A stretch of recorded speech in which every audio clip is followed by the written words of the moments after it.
Adapun pusat utama produksi timah di Indonesia adalah Provinsi Kepulauan Bangka Belitung. Selamat datang di Kota Muntok! Muntok, sebuah kota kecil di ujung barat Pulau Bangka. Kota yang menjadi saksi bisu sejarah peradaban timah yang telah dikenal hingga ke mancanegara.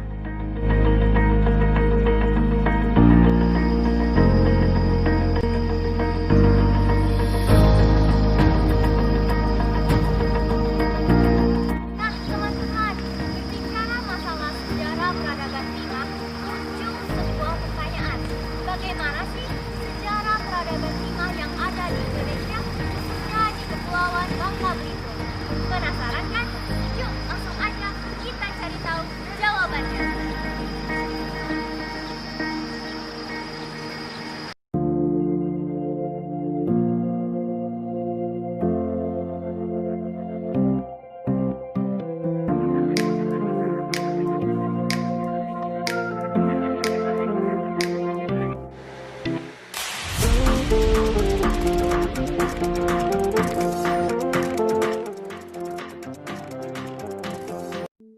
Pasir timah pertama kali ditemukan pada tahun 1710.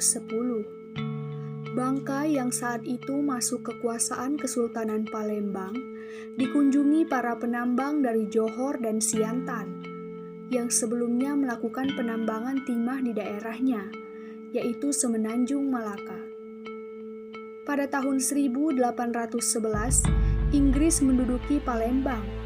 Sultan Najamuddin menyerahkan Pulau Bangka dan Belitung kepada Inggris. Pada 13 Agustus 1814, berdasarkan Konvensi London, Britania menyerahkan Kesultanan Palembang kepada VOC, termasuk Pulau Bangka. Timah ditemukan oleh John Francois Loden, orang Belanda pertama dan orang kepercayaan Prince Hendrik, yang menemukan dan merintis penambangan timah Belanda di Belitung pada tahun 1851. Setelah ditemukannya timah, Belanda langsung membuat tambang di Pulau Belitung. Belanda mendirikan Bangka Tinwining, yaitu perusahaan tambang timah milik negara yang berpusat di Kota Muntok.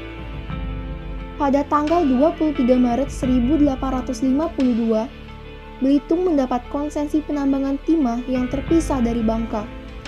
Konsensi ini menandai penambangan timah secara modern pada tingkat yang terorganisir di Belitung. Dengan bantuan kuli-kuli tambang Cina atau sengke, timah pertama kali ditambang di Sungai Siburik dan air Lesung Batang. Di Pulau Bangka, awal praktek penambangan timah di laut tercatat di Teluk Cupat, Desa Jebus pada tahun 1913. Pada tahun 1928, kapal Keruk Tobuali adalah kapal keruk timah pertama yang beroperasi di Pulau Bangka. Awalnya beroperasi di Batavia untuk membangun kanal mencegah banjir yang menggenang di Taman Watervreden. Dari sebab itu, awalnya kapal keruk ini bernama Watervreden.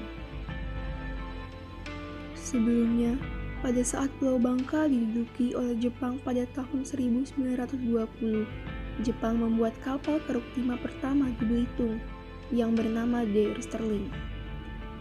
Penambangan timah ini dikelola oleh perusahaan Jepang yang bernama Mitsubishi Kabushiki Kaisa, dan akhirnya pada tahun 1959 dirintislah perusahaan peleburan timah Muntok atau Peltim yang berkembang pesat hingga saat ini. Diikuti dengan berdirinya PT Timah Tbk pada tahun 1976 yang berada di bawah naungan pemerintah negara Republik Indonesia. PT Timah Tbk inilah yang akan menjadi distributor pengekspor timah ke berbagai negara, seperti negara India, Jepang, Korea Selatan, Belanda, dan Singapura. Untuk saat ini, Singapura menjadi tujuan utama ekspor timah Indonesia. Timah yang diekspor akan digunakan sebagai bahan campuran dalam industri pembuatan pesawat, senjata, dan ponsel. Timah yang memiliki lambang unsur Sn ini mempunyai kadar paling tinggi 99,9% dengan unsur pengotor sebesar 0,1%. Di Indonesia, timah digunakan sebagai bahan pelapis anti karat pada besi dan baja, sebagai bahan solder, dan bahan pembuatan kaleng kemasan makanan dan minuman. Bangka Belitung sebagai pusat utama produksi timah di Indonesia mempunyai kerajinan khas berbahan dasar timah, yaitu feuter yang telah mendunia, karya tangan terampil masyarakat Kepulauan Bangka Belitung. Indonesia telah diakui dunia sebagai salah satu negara penghasil timah putih yang memiliki harga jual lebih tinggi. Pertambangan timah di Indonesia dibagi menjadi dua jenis, yaitu tambang timah laut dan tambang timah darat. Nah, teman-teman, di sini kita bisa melihat perlengkapan tambang darat yang digunakan oleh para penambang timah terdahulu. Kegiatan ini dikenal dengan istilah ngelimbang di Bangka. Dan bisa kita lihat di sini yang merupakan replika kapal keruk dan juga replika kapal hisap yang digunakan oleh penambang timah di laut. Sedangkan di belakang saya yang merupakan armada penambangan timah laut di Indonesia dari masa ke masa.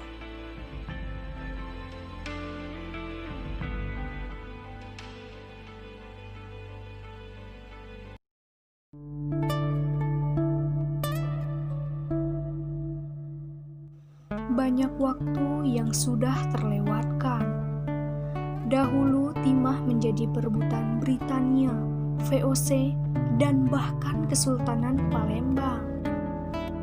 Tapi sejarah akan tetap menjadi sejarah. Eksperimen yang sudah teruji di masa lalu. Manfaatkanlah pengetahuan itu untuk masa kini dan untuk masa depan. Semoga timah terus berjaya, berkarya dan mengabdi, memberi arti